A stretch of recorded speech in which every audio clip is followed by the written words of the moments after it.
Hi everyone!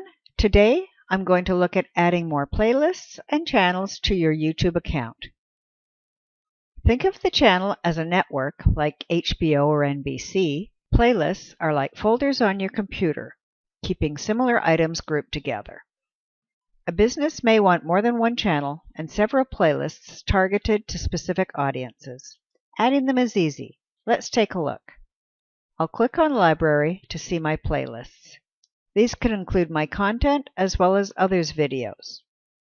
I have one playlist set up for my personal use. To add another one, I'll click New Playlist. I'm going to name this one My NAMS and keep it private for now.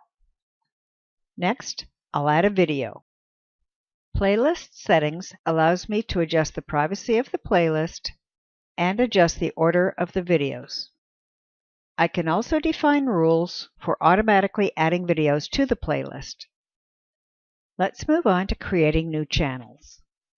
First, let me explain the difference between a Google account and a Google Plus page. The Google account is specific to one person, so a YouTube channel associated with an account can only be accessed from that account. A Google Plus page can be managed by more than one Google account, so a corresponding YouTube channel can be managed by any managing Google Plus account. A personal account tied to your profile cannot be managed by a manager, only channels tied to business pages. Let's add a channel. I'll click on my avatar and then my settings icon.